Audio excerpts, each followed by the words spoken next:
그리스의 피를 보라, 그리스의 피를 보라, 이런 제목으로 말씀의 의미를 나누고자 합니다. 누군가 어떤 병에 걸렸을 때 병을 고칠 길이 없습니다. 그런데 어느 날 누군가로부터 그 병을 고칠 수 있는 약이 있다는 소식을 알게 되었습니다. 그렇다면 여러분 어떻게 하시겠습니까? 거의 사람들 대부분이 그 약을 얻으려고 할 겁니다. 사람이 참 어리석은 것은요, 더 많은 돈을 벌기 위해 자신의 건강을 기꺼이 희생합니다. 돈만 더 벌 수 있다면 내 건강 잃는 거는 이거 일도 아니다, 이런 생각을 하죠. 그러나 막상 자신이 원하던 돈을 벌고 나면 병을 고치기 위해서 자신이 일평생 수고해서 얻은 재산을 아낌없이 사용합니다. 얼마나 어리석습니까? 돈과 건강 가운데 어느 것이 더 중요하냐고 묻는 것은 결코 좋은 질문이 아닙니다. 그러나 우리는 삶의 경험을 통하여 아무리 돈이 많아도 건강을 잃으면 아무 소용이 없다는 사실을 알고 있습니다. 그런데 이것을 늘 놓치고 살아가죠. 가정에서도 무엇이 더 소중한가를 알아요. 그런데 그 소중한 것을 붙잡지 않고 주변적인 것을 붙잡다가 정말 소중한 것을 놓치고 뒤늦게 후회하는 경우가 많다는 겁니다.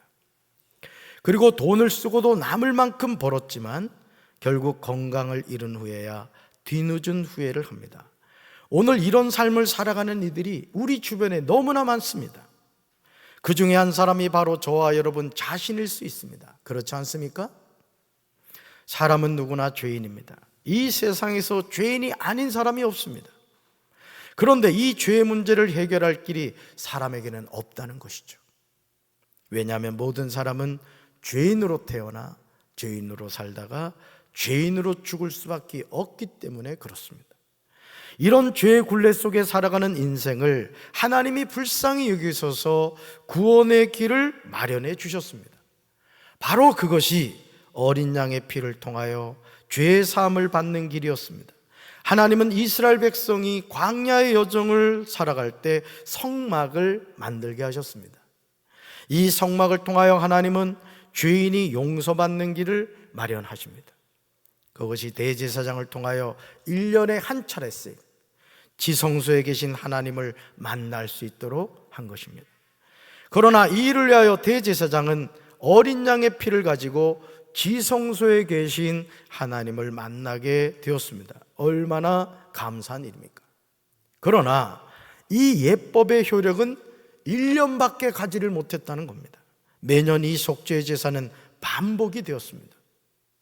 그래서 하나님은 새로운 살 길을 마련하셨습니다. 바로 그것이 히브리서 9장 11절과 12절에 나오는 내용입니다. 정말 놀라운 하나님의 은혜입니다. 우리 말씀 같이 읽습니다.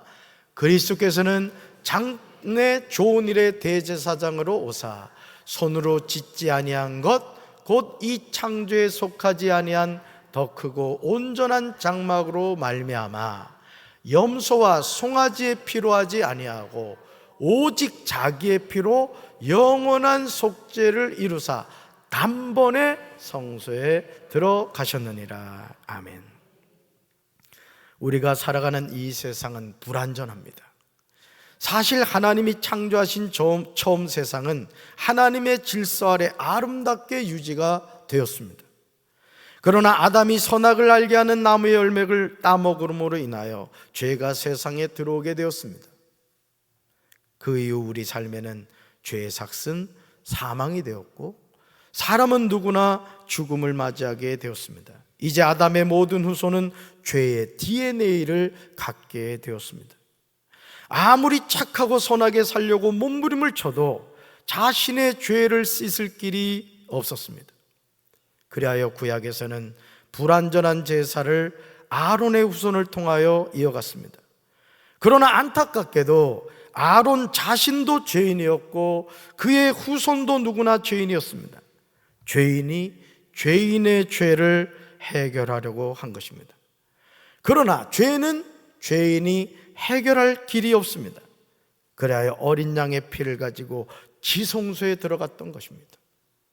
이런 과정을 다 아시는 아버지 하나님은 아들이신 예수 그리스도를 이 세상에 보내셨습니다. 그러므로 성육신하신 그리스도는 지금 우리가 가지고 있는 좋은 것들의 대제사장으로 오셨습니다. 그는 더 크고 완전한 성막에 들어가셨습니다. 그것은 사람의 손으로 지은 것도 아니고 이 세상에 속한 것도 아닙니다. 사실 구약에 나오는 성막은 따라서 예수 그리스도를 상징합니다. 하나님께서 모세를 통하여 만들라고 했던 그 성막은 하나하나가 다 누구를 상징하느냐? 예수 그리스도를 상징한다는 것입니다. 대제사장이 성막에서 하는 모든 일은 말씀이 육신이 되어 오신 예수님의 사역을 보여주십니다. 그리고 무엇보다 중요한 사실은 예수님 자신이 성막이 되셨다는 것입니다.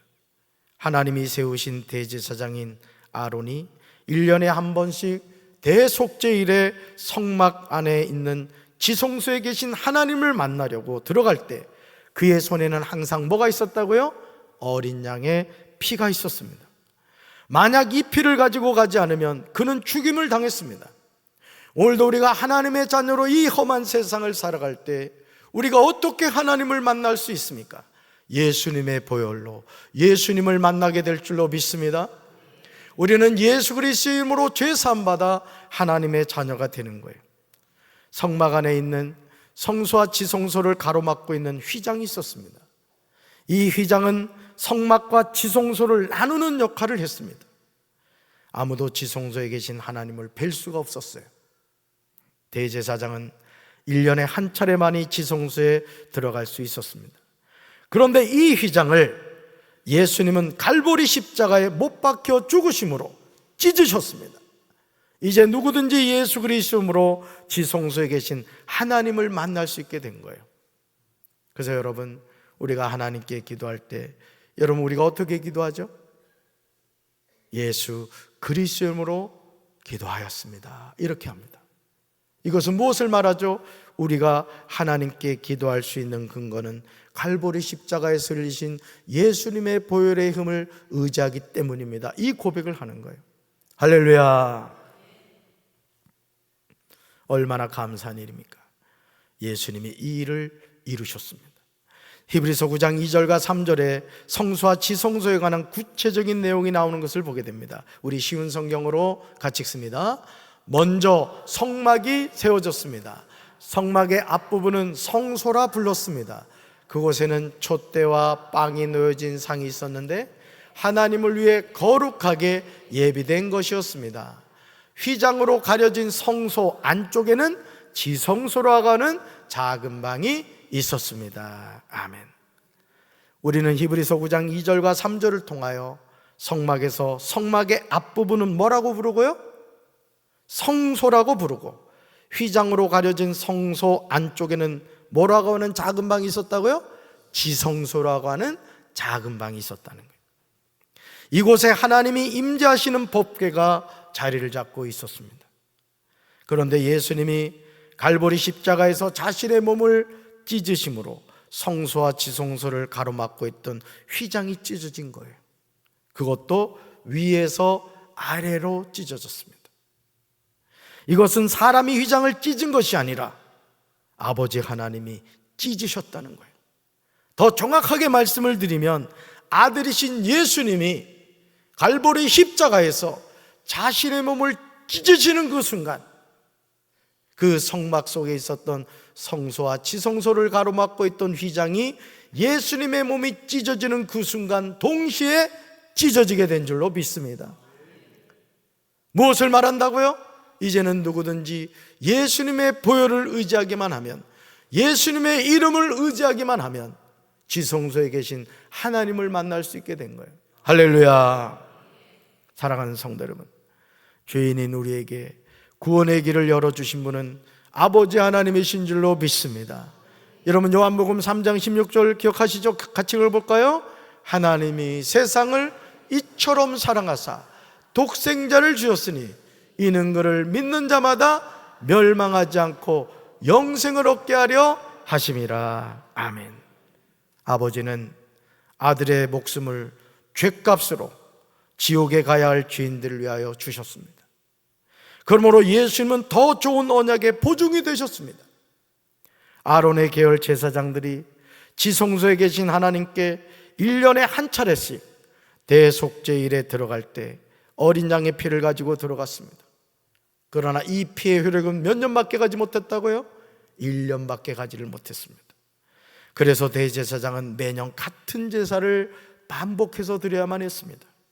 히브리서 9장 12절에는 이런 반복되는 피의 제사가 바뀐 것을 보게 됩니다. 우리 세 번역으로 읽습니다. 단 한 번에 지성소에 들어가셨습니다. 그는 염소나 송아지의 피로서가 아니라 자기의 피로서 우리에게 영원한 구원을 이루셨습니다. 아멘. 예수 그리스도의 지성소는요, 갈보리 십자가였습니다. 예수님은 십자가에서 자신의 모든 피화물을 다 흘리심으로 자신이 속죄 제물이 되셨습니다. 그리고 허물과 죄로 죽었던 죄인들을 구원하셨습니다. 이것이 보혈의 능력입니다. 따라합시다. 보혈의 능력. 보혈의 능력. 그래서 새 찬송가 268장 죄에서 자유를 얻게 하면 찬송가 가사가 이렇게 나와요. 한번 읽어볼까요? 죄에서 자유를 얻게 하면 보혈의 능력, 주의 보혈, 시험을 이기고 승리하니 참 놀라운 능력이로다. 주의 보혈 능력이 또다. 주의 피 믿으오. 주의 보혈 그 어린 양의 매우 귀중한 피로다. 아멘. 주의 보혈 뭐가 있다고요? 능력이 있다는 게 능력이. 할렐루야. 죄에서 자유를 얻게 하면 보혈의 능력임을 알아야 돼요. 그 어떤 피도 안 돼요. 그 어떤 사람의 피도 안 돼요. 오직 한 사람의 피, 2000년 전 갈보리 십자가에서 나 같은 죄인을 흘려주신 그 예수님의 보혈, 그 보혈만이 나를 죄에서 용서해주고 나 같은 죄인을 하나님의 자녀로 삼아주시는 줄로 믿습니다. 이것이 주님의 보혈이에요. 이 보혈의 능력은 우리가 시험을 이기고 승리하게 하는 거예요. 참으로 놀라운 능력입니다. 저는요, 오늘 이 밤에 주님 앞에 나온 사랑하는 성도 여러분들이 이 주님의 보혈의 능력을 깨닫게 되기를 주님의 이름으로 축원합니다. 그러므로 주님의 보혈이 뭐가 있다고요? 능력이 있어요. 능력. 그 누구도 해결하지 못한 구원의 역사를, 죄 사함의 은혜를 예수님이 십자가에서 모든 피화물을 흘려주심으로 말미암아 더럽고 추한 나의 모든 죄, 과거와 현재와 미래의 모든 죄를 완전히 도말해 버리셨어요. 할렐루야. 그래서 우리는 누구 피를 의지한다고요? 예수님의 피를 의지합니다. 할렐루야. 우리는 주님의 피를 믿습니다. 주의 보혈은요, 세상 죄를 지고 가는 어린 양의 매우 귀중한 피인 거예요. 예수님이 성육신 하셔서 속죄 제물이 되시기 전에 아론의 계열 대제사장들은 염소와 항소의 피와 암소의 죄를 부정한 사람에게 뿌리면 그 육체를 다시 깨끗하게 할 수 있었습니다. 그러나 속죄의 효력은 1년을 넘기지 못했다는 거예요. 그러니까 여러분, 오늘 우리가 영원한 속죄의 은혜를 입게 됐다는 게 얼마나 감사해요. 그래서 우리는 하나님의 자녀는 항상 세 가지를 잘해야 된다고 늘 말씀드리잖아요. 여러분들이 정말 구원받은 감격과 기쁨이 있다면요, 항상 기뻐할 수밖에 없고 쉬지 말고 기도할 수밖에 없고 범사에 감사할 수밖에 없는 거예요. 이 세상에서요, 인간이 절대 할 수 없는 것이 뭐냐? 죄 사함의 은혜인 거예요. 할렐루야. 그 은혜를 누가 주셨다고요? 예수님이 주신 거예요. 하나님이 주신 거예요. 그렇다면 말씀이 육신이 되어 이 세상에 오셔서 속죄 제물이 되심으로 죄인들을 위하여 갈보리 십자가에 흘리신 예수님의 보혈은 효력이 어떻게 될까요? 오늘 히브리서 9장 14절에서 히브리서 기자는 이 질문에 관하여 대답하고 있어요. 짐승의 피와 다른 예수님의 보혈은 효력이 어떻게 되는가? 우리 14절을 우리말 성경으로 읽습니다. 하물며 영원하신 성령을 통해 흠없는 자신을 하나님께 드리신 그리스도의 피가 더욱 우리의 양심을 죽은 행실에서 깨끗하게 살아계신 하나님을 섬기게 하지 않겠습니까? 아멘. 흠없는 자신을 누구한테 드렸다고요? 하나님께 드렸다는 거예요.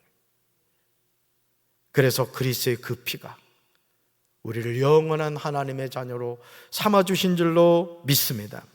그러므로 예수님이 갈보리 십자가에 못 박혀 죽으심으로 흘리신 보혈이 허물과 죄로 죽었던 우리 마음을 깨끗하게 한 거예요.